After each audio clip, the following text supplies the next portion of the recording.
Hibachi with yum yum sauce? Yep, count me in.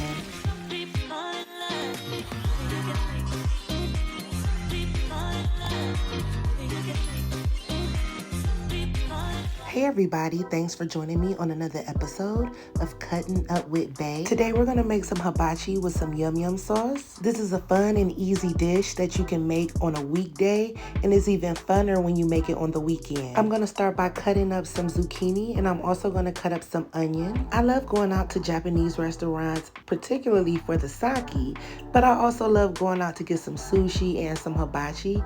So I decided I'll stay inside and I'll make my own hibachi. Instead of going to Benihana's, we having Sherihana's tonight. So I'm going to peel and devein my shrimp. Then I'm going to season it with a little bit of salt, pepper, and granulated garlic. Now I have my pan on medium-high heat, and I'm going to add some of this garlic butter. I do have a recipe for the garlic butter. You can check it out in the description box below, or you can check out my 2019 recipe, which should be on YouTube and Instagram. Now here's a quick story time for you. About 2 years ago, I posted a hibachi video on my YouTube. I remember it very vividly because I was a couple days away from payday and I was tired of eating the same old stuff, baked chicken thighs or some beef pieces and rice. So I went to Save a Lot. I had 20 bucks. I knew I needed about $5 for gas. So I decided, let me get a piece of beef, let me get some rice. And then I thought about it. I'm like, well, what else could I get with this? So I had an onion at home. I grabbed one zucchini. I grabbed some frozen peas and carrots. And I'm thinking like, okay, I think I got soy sauce. So you get where I'm going with this. So I get home, I make the dinner. I decided to take some pictures of it and even a video because I was excited that I was able to make a pretty dope dish with less than $20. I didn't realize that it would eventually go viral, which was a plus. But I noticed people would say, well, what are you doing? Where's the garlic butter? You don't know what you're doing. Well, baby, I was broke. That's why I didn't have all the extras. But today we're kicking it up a notch. We got some king crab leg. We're gonna take that fat, juicy piece of meat out and we're gonna sit that aside and we're gonna take the rest of the meat out of the shells so we can make some crab meat fried rice. This video has everything you need and more. If you don't like crab meat, you can substitute this for ham. I love me some ham fried rice.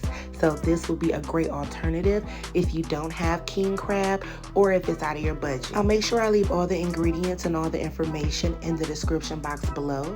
If you're new to the channel, go ahead, get you a chair and bring it up to the table and hit that like button as well. And to all my returning subscribers, thank you guys so much for joining me on another video, and I hope everyone is having an awesome night. So we're almost done taking the shells off of this crab. As you can see, I'm being meticulous. I'm making sure I get every piece of crab because unfortunately, crab prices are expensive. It has to be a shortage. It must be a lack of divers out there because crab meat is about $40 a pound.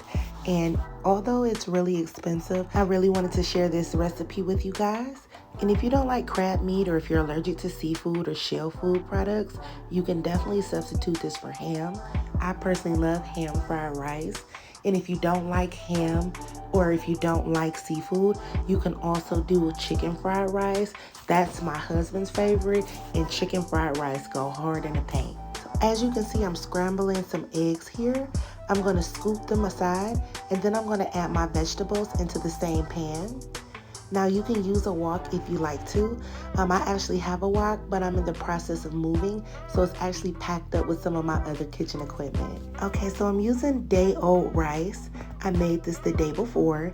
If you don't have the option, or if you just didn't realize you were going to have hibachi today, it's okay to use the rice from today, but if you know in advance that you're going to make this, use day-old rice. So I'm gonna add a little hoisin sauce, a tad bit of ginger, some soy sauce, and some sesame oil. We're gonna mix everything up, including just a little bit of garlic, and we're gonna toss this rice around. I have my heat on high to imitate the wok, and this is gonna come out so delicious, you guys. Now that I'm adding this crab meat, it just takes it to a whole nother level. So back to the moral of my story. There's plenty of times where I may have been low on funds, but I still was deserving of a good, delicious meal. It didn't have to be expensive, but it was something that was flavorful and delicious. And so are you. You're worthy of a good meal, a delicious meal. It doesn't have to be expensive or over the top, but don't let anyone discourage you from making a delicious dish. And hey, if it's missing an ingredient or two, that's okay. You'll come back around. You'll be able to make it even better than before. But keep up the good work and keep getting in that kitchen, making you some good food. Long as it's not killing you, it's making you better. So I just wanted to throw that story out there because looking back at the video, it actually has 1 million views and I'm really proud of it. And I'm not only proud of the video, but I'm proud of my progress and how far I've come.